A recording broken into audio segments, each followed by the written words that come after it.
Ageo presenta un mensaje profético dirigido al pueblo de Judá que ha regresado del exilio de Babilonia para reconstruir el templo de Jerusalén. Ageo reprende al pueblo por su negligencia a priorizar la construcción de sus propias casas mientras que el templo permanece en ruinas. Les insta a considerar que esta falta de compromiso ha afectado su bienestar y prosperidad. El profeta también les recuerda que sus dificultades actuales, como la sequía y la escasez, son consecuencias de su falta de prioridad en la casa de Dios. Sin embargo, Ageo les anima con la promesa de que si se dedican a reconstruir el templo, Dios les bendecirá y mostrará su favor. El pueblo responde positivamente al mensaje de Ageo y se compromete a comenzar la reconstrucción del templo, marcando el inicio de un tiempo de renovación espiritual y de restauración en la comunidad. A los 24 días del 9º mes, en el 2º año de Darío, vino palabra de Jehová por medio del profeta Ageo diciendo. Este versículo marca el inicio de un nuevo mensaje profético entregado por Ageo al pueblo de Israel. Vamos a realizar un análisis profundo, desglosando este versículo en cada uno de sus componentes. A los 24 días del mes 9º, en el 2º año de Darío. Esta parte establece una fecha específica. Aquí se menciona el 2º año del reinado de Darío, que era el rey de Persia en ese momento. Y es que, hermano, este detalle histórico proporciona una referencia temporal precisa para el mensaje profético de Ageo. Es muy importante tener en cuenta las referencias temporales en la Biblia para poder comprender el contexto de los eventos y del mensaje profético. También nos dice, vino palabra de Jehová por medio del profeta Ageo diciendo. Y esta frase, hermano, está introduciendo el mensaje profético que Ageo recibió de parte de Dios y que estaba destinado al pueblo de Israel. Se establece aquí la autoridad divina detrás de las palabras del profeta y está subrayando la importancia de prestar atención y de obedecer el mensaje que se va a transmitir. Este versículo nos recuerda la importancia de prestar atención a las palabras de Dios, ya sea a través de los profetas en tiempos antiguos o a través de la enseñanza y predicación en la actualidad. Debemos de estar abiertos y receptivos a la voz de Dios en nuestras vidas y estar dispuestos a responder con obediencia y diligencia. Verso 11 nos dice, así ha dicho Jehová de los ejércitos, pregunta ahora a los sacerdotes acerca de la ley diciendo, si alguno llevare carne santificada en la falda de su ropa, y con el vuelo de ella tocare pan o vianda, o vino, o aceite, o cualquier otra comida, ¿será santificada? Y respondieron los sacerdotes y dijeron, no. Y dijo Ageo, si un inmundo a causa de cuerpo muerto tocare alguna cosa de estas, ¿será inmunda? Y respondieron los sacerdotes y dijeron, inmunda será. Y respondió Ageo y dijo, así es este pueblo y esta gente delante de mí, dice Jehová, y asimismo toda obra de sus manos y todo lo que aquí ofrecen es inmundo. Así dice Jehová de los ejércitos. Esta introducción establece la autoridad divina detrás del mensaje. Al identificarse como Jehová de los ejércitos, Dios se presenta como el soberano y está enfatizando su poder y su autoridad sobre todo. Pregunta ahora a los sacerdotes acerca de la ley. Aquí Dios instruye al pueblo a buscar dirección espiritual de los sacerdotes en los asuntos relacionados con la ley. Los sacerdotes eran los intérpretes y los guardianes de la ley de Dios, por lo que eran la autoridad máxima en asuntos religiosos y legales. Y esto, hermano, está enfatizando la importancia de buscar sabiduría y orientación espiritual de fuentes confiables y autorizadas. Y ahora vemos cómo Dios plantea una situación que es hipotética, ¿no? Si alguno lleva sagrada carne en la falda de su vestido. Esta parte del versículo establece una situación hipotética en la que alguien lleva carne consagrada en su vestimenta. La carne consagrada se refiere a aquella que ha sido dedicada para propósitos de los sacrificios y los rituales que estaban destinados a realizar los sacerdotes y por lo tanto se consideraba sagrada. Y continúa diciendo, y con la orla de su manto tocare pan o vianda o vino o aceite o cualquier otra comida. Y aquí se describe la acción de tocar con la parte inferior del manto diferentes tipos de alimentos, incluyendo lo que es el pan, la carne, el vino, aceite u otros alimentos. Estos alimentos no están necesariamente consagrados, pero la acción de tocarlos con la carne consagrada plantea aquí la cuestión sobre su pureza ritual. Y hace la pregunta a Dios, tal cual, ¿será santificado? Esta pregunta implica si los alimentos comunes se volverán santos o consagrados por el contacto con la carne consagrada. La respuesta esperada parece ser negativa, ya que los alimentos comunes pues no pueden volverse santos por este medio. Y es por ello que tenemos la respuesta de los sacerdotes. Y respondieron los sacerdotes y dijeron, no. Aquí los sacerdotes responden a la pregunta planteada en la situación que es hipotética. Y están ellos confirmando que los alimentos comunes no se vuelven santos por el contacto con la carne consagrada. Y dijo Ageo. Este fragmento introduce la intervención del profeta Ageo en la discusión sobre la pureza ritual. Ageo actúa como el portavoz de Dios, transmitiendo su mensaje al pueblo de Israel. Si alguno que es inmundo a causa de persona tocare alguna cosa de estas, aquí se plantea otra situación hipotética en la que alguien está ritualmente impuro debido a su contacto con un cadáver o con una persona que es impura, ¿no? Y cómo ésta toca alguno de los objetos mencionados anteriormente, que podrían haber estado consagrados o ser parte de los rituales sagrados. Y hace la pregunta aquí Dios, ¿será inmunda? Esta pregunta busca determinar si la impureza del individuo se transfiere a los objetos que toca, haciendo que también se vuelvan impuros. Y la respuesta de los sacerdotes es contundente, porque la palabra de Dios nos dice, y los sacerdotes respondieron y dijeron, inmunda será. Y aquí podemos ver cómo los sacerdotes confirman que de acuerdo a la ley ritual, los objetos en cuestión se vuelven impuros por el contacto con alguien impuro. Y esta respuesta, hermano, refleja la aplicación rigurosa de las leyes de pureza ritual por parte de los sacerdotes. Y continúa nuestro Señor a través de Ageo, ¿no? Entonces respondió Ageo y dijo, aquí Ageo interviene para ofrecer una respuesta o comentario sobre la situación que se está discutiendo. Como profeta de Dios, su palabra lleva autoridad y revelación divina. Él dice, así este pueblo y esta gente delante de mí, dice Jehová. Ageo está transmitiendo el mensaje de Dios sobre la condición espiritual del pueblo de Israel. Dios está describiendo al pueblo como desobediente y espiritualmente contaminado. Y esta declaración está enfatizando la importancia de la pureza espiritual y de la obediencia a Dios. Continúa el texto. Asimismo, toda obra de sus manos. Y esta frase está ampliando la condena de parte de Dios sobre el pueblo, ¿no? Implicando que sus acciones y sus obras, incluso sus rituales, están contaminados. No solo su estado espiritual es algo problemático, sino también sus acciones y sus obras cotidianas, porque realmente a lo que Dios le importa es tu corazón. Y lo que aquí ofrecen es inmundo. Esta parte del verso está enfatizando que incluso los actos de culto y de sacrificio del pueblo están manchados por la impureza espiritual. Aunque pueden estar ofreciendo sacrificios y participando en rituales religiosos, su corazón no está en el lugar correcto ante Dios. Hoy Dios nos habla sobre la importancia de sus mandamientos en nuestra vida.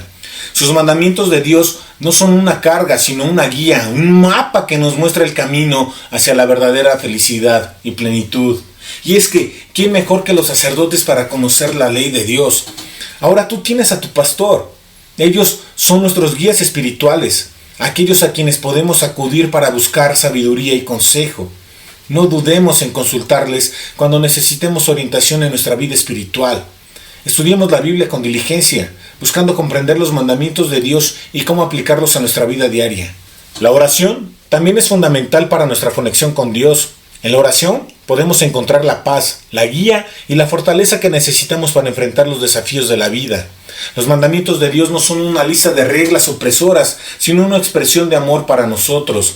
Son una guía para vivir una vida justa, recta y llena de significado. Obedecer los mandamientos de Dios nos permite conocer su corazón y demostrar nuestro amor por Él.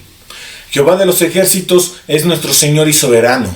Reconozcamos su autoridad y sometámonos a su voluntad con confianza. Él es nuestro Padre amoroso que siempre busca lo mejor para nosotros. Desarrollemos nuestro discernimiento espiritual. Aprendamos a distinguir entre lo sagrado y lo profano, lo puro y lo impuro. Solo así podremos vivir una vida que agrade a Dios. La pureza en la adoración es esencial para nuestra relación con Dios. Mantengámonos limpios y apartados del pecado para que podamos ofrecerle una adoración digna y sincera, con todo nuestro corazón. Recordemos que nuestro Señor es santo y que debemos de tratar con reverencia todo lo que está relacionado con Él. Mantengámonos conscientes de nuestra pureza espiritual. Nuestras acciones y palabras pueden afectar nuestra relación con Dios y con los demás. Esforcémonos por vivir en santidad, tanto en pensamiento como en acción. Seamos responsables de nuestra influencia. Nuestras acciones pueden tener un impacto positivo o negativo en los demás, sobre todo en tu familia. Transmite los valores y principios que reflejen la pureza y la santidad de Dios. Si caemos en impureza espiritual, no dudemos en buscar el arrepentimiento y la purificación en Él. Dios está dispuesto a perdonarnos y a restaurarnos a su comunión. Cristo te está esperando con los brazos abiertos. Él te ama. Y hermano, realicemos una autoevaluación espiritual de manera regular. Examinemos nuestro corazón y nuestras acciones a la luz de la palabra de Dios. ¿Estamos viviendo en obediencia a sus mandamientos? ¿Nuestras obras están reflejando su carácter? Ofrezcamos a Dios un culto sincero y puro. Adorémosle en espíritu y en verdad, con un corazón lleno de amor y reverencia. Si encontramos que nuestro culto, es decir, nuestra vida diaria, está manchada por la impureza, busquemos el arrepentimiento y la renovación en la presencia de Dios. Solo mediante la entrega total a Él podemos experimentar la verdadera adoración y la comunión con nuestro Señor. Así que, hermanos, en los mandatos de Dios encontramos la libertad, la paz y la verdadera felicidad. Sigamos sus mandamientos con alegría, vivamos una vida que glorifique a nuestro Señor y a nuestro Salvador. Ageo 2:15 dice: y ahora meditad en vuestro corazón desde este día en adelante, antes que ponga piedra sobre piedra en el templo de Jehová. Y por eso nos dice esto: y ahora meditad en vuestro corazón. Ageo comienza este verso con una llamada a la reflexión interna, profunda, porque la palabra meditar implica esa contemplación cuidadosa y reflexiva, ¿en dónde? En el corazón, que es el centro de los pensamientos y de las emociones. Esto está sugiriendo que la reflexión debe de ser sincera y profunda y nada superficial. Y por lo tanto debe de haber un cambio. Por eso Dios dice: desde este día en adelante.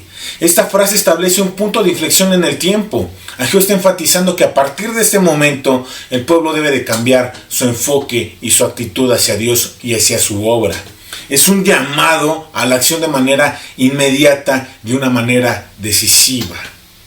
Antes que pongan piedra sobre piedra en el templo de Jehová.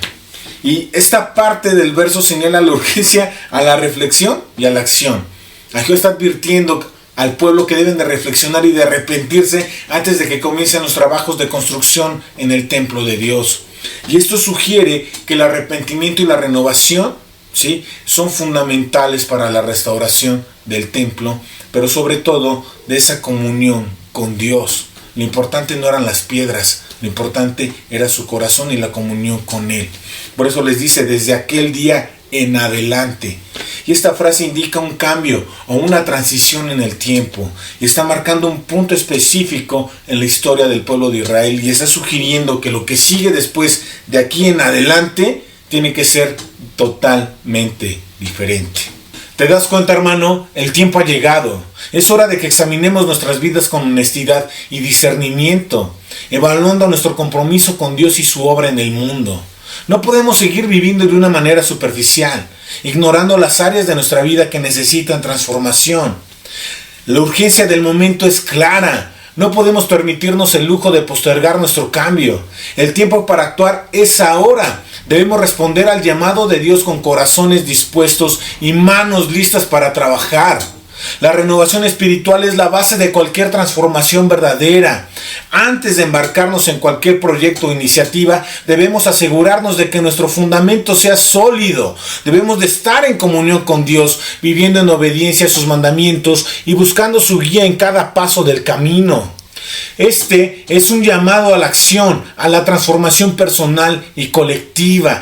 Es hora de que nos levantemos llevando el mensaje de esperanza y amor a un mundo que lo necesita desesperadamente. No podemos seguir viviendo de la misma manera. Debemos desprendernos de las viejas costumbres y hábitos que nos atan al pasado. Es hora de abrir nuestros corazones a la renovación que solo Dios puede darnos.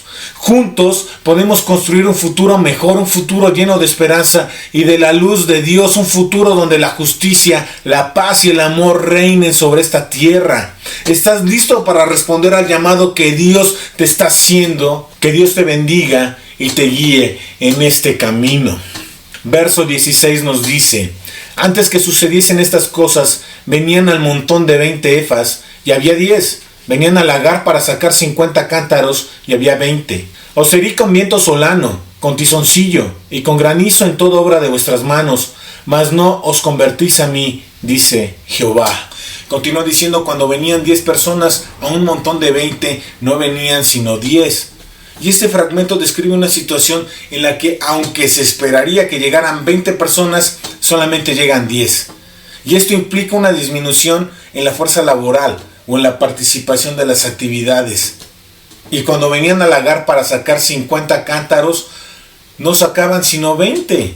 Y aquí se presenta otra situación en la que, a pesar de la expectativa de producir 50 cántaros de vino, solo se producían 20. Y esto sugiere pues una disminución en la productividad, ¿no? Pero sobre todo en el rendimiento de la tierra. Y Dios dice: herí con viento, con añublo y con granizo toda obra de vuestras manos. Y aquí se describe la intervención de Dios a través de fenómenos naturales como lo es el viento, el moho y el granizo. Estos eventos adversos afectaron la producción agrícola y por ende la prosperidad económica del pueblo. Pero no se convirtieron a mí, dice Jehová. A pesar de todas estas situaciones, Dios lamenta que el pueblo no haya buscado su presencia ni que se haya vuelto hacia Él en arrepentimiento y adoración. Y esta frase está enfatizando la importancia de la respuesta espiritual del pueblo ante las pruebas y los desafíos que estos están enfrentando. En este día, hermano, Dios nos está hablando sobre la importancia de la confianza que debemos de tener en Él en medio de las dificultades. La vida no siempre es fácil. Habrá momentos de escasez, de dolor y de incertidumbre. Pero en estos momentos es crucial recordar que no estamos solos. Dios está con nosotros y Él es nuestro proveedor fiel. Reconozcamos la provisión divina en nuestras vidas. Aunque las cosas no siempre sean perfectas, Dios siempre nos da lo que necesitamos. Él conoce nuestras necesidades y su amor por nosotros es infinito. No dudemos en acudir a Él en oración, buscando su guía y su provisión. Seamos buenos mayordomos de los recursos que Dios nos ha dado. Administremos sabiamente lo que tenemos, utilizando nuestros recursos de manera responsable y generosa. Ayudemos a los demás cuando podamos, compartiendo nuestras bendiciones con aquellos que la necesitan. Depositemos nuestra confianza en Dios. No dependamos de nuestras propias fuerzas o del mundo para poder resolver nuestros problemas. En tiempos de dificultad, busquemos siempre el rostro de Dios y confiemos en su poder y en su fidelidad. Reconozcamos la sabiduría de Dios. Él tiene el control de todas las cosas, incluso de las circunstancias que nos parecen injustas o incomprensibles. En lugar de murmurar o quejarnos, aceptemos su voluntad con humildad y paciencia. Respondamos a las dificultades con arrepentimiento y un corazón contrito. Examinemos nuestras vidas y busquemos áreas donde podamos mejorar. Permitamos que las pruebas nos acerquen a Dios y nos lleven a una transformación espiritual que sea profunda. No solo sobrevivamos a las dificultades, sino que salgamos de ellas más fuertes, más resilientes y más llenos de fe. Que nuestra confianza en Dios se fortalezca en cada prueba que enfrentamos. Juntos, con Dios, podemos superar cualquier obstáculo. Unidos en la fe y en el amor, podemos construir un futuro mejor para nosotros y para las generaciones venideras. Que Dios te bendiga y te dé la fuerza para enfrentar cada desafío con esperanza y confianza. Verso 18. Meditad pues en vuestro corazón desde este día en adelante, desde el día 24 del 9º mes, desde el día en que se echó el cimiento del templo de Jehová. Meditad pues en vuestro corazón. ¿No está aún la simiente en el granero? Ni la vid, ni la higuera, ni el granado, ni el árbol de olivo ha florecido todavía, mas desde este día os bendeciré. Por eso les dice: pensad ahora en vuestro corazón. Y esta frase está indicando una reflexión interna y profunda de que Dios está esperando que el pueblo de Israel cambie. Por eso les dice, pensad. Y esto implica una contemplación cuidadosa y meditativa, especialmente en la relación con el corazón, que está representando su voluntad, sus pensamientos, sus emociones. Aquí es donde se deben de hacer los cambios, de este día en adelante, desde aquel día 24 del mes noveno. Y aquí se establece el punto específico en el tiempo, en el día 24 del noveno mes, que está marcando el inicio de una nueva era para el pueblo de Israel. Y así debe de ser contigo. Este día está coincidiendo con el momento en que se colocó el cimiento del templo de Dios, lo que lo convierte en un evento que es significativo en la historia espiritual del pueblo. Desde el día en que se echó el cimiento del templo de Jehová, pensad en ello. Y esta parte del versículo está enfatizando la importancia del evento de colocar el cimiento del templo. Y llama al pueblo a reflexionar sobre su significado espiritual y su impacto en sus vidas.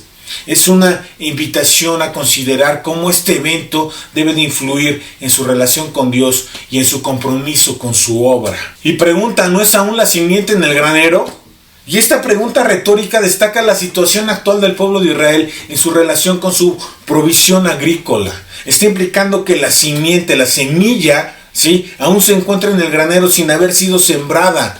Es una forma de señalar que la temporada de siembra no ha llegado. Y se lo recalca Dios, ¿no? Porque les dice, ni la vid, ni la higuera, ni el granado, ni el árbol de olivo ha florecido todavía. Y aquí se está describiendo el estado de las plantas y de estos árboles frutales, señalando que aún no han florecido ni han dado fruto. Y esto lo que está haciendo es sugerir que el pueblo aún no ha experimentado la plenitud de la bendición de Dios en sus cosechas. Y por eso Dios dice, y desde este día os bendeciré. Esto es una promesa de parte de Dios, ¿de qué? De bendición sobre el pueblo. A pesar de estas circunstancias actuales, Dios le está diciendo que a partir de este día, Él les va a conceder su favor y prosperidad, incluso antes de que las semillas sean sembradas y las cosechas sean recogidas. Y cuando vemos todo esto, simplemente podemos decir, alabado sea tu nombre, Jesús. Por todo esto, hermano, levantemos nuestros corazones en alabanza a Dios. Recordemos y reflexionemos sobre las obras maravillosas que Dios ha hecho en nuestras vidas.